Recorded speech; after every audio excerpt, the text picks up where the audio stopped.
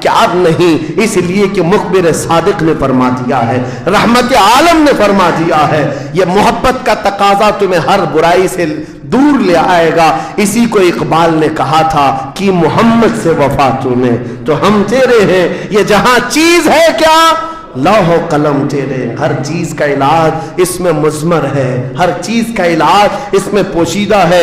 سچ کہا کرتے تھے بچپن میں جو شاعر ہم سنتے آتے تھے، ہر درد کی دوا ہے صلی علی محمد، تعویذ ہر بلا ہے صلی علی محمد۔ حضور کا نام پاک ہر درد کے لیے دوا بھی ہے، شفا بھی ہے، اور بیماریوں سے چھٹکارے کے لیے کنسنٹریشن، ایک جگہ توجہ مرکوز کر لو۔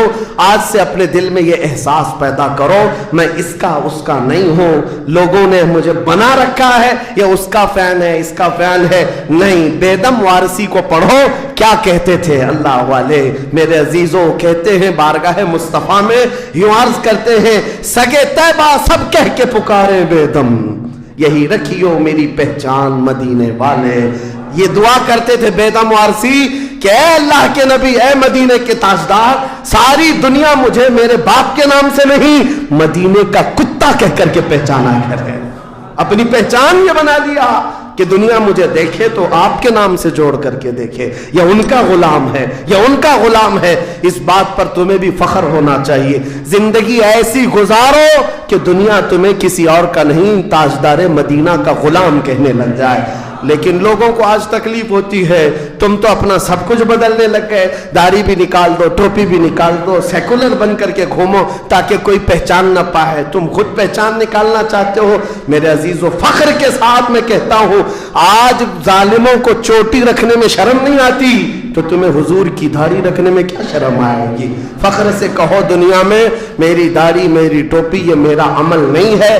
دنیا اگر ننگا گھومنے پر فخر کرتی ہے تو میں آمنہ کے لال کے اخلاق پر فخر کرتا ہوں۔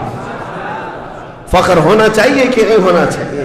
زندگی گزارنے کے طور طریقے یہ ہیں، ہم بہت جلدی حضور کے پاس جانے والے ہیں، بہت جلدی قبروں میں ان کی زیارت کرنے والے ہیں، بہت جلدی ہماری آنکھیں بند ہوں گی اور قبر میں لے جایا جائے گا اور وہاں پر حضور کا دیدار ہونا ہے۔ عقیدہ ہے یا نہیں؟ حضور کا دیدار ہونا ہے۔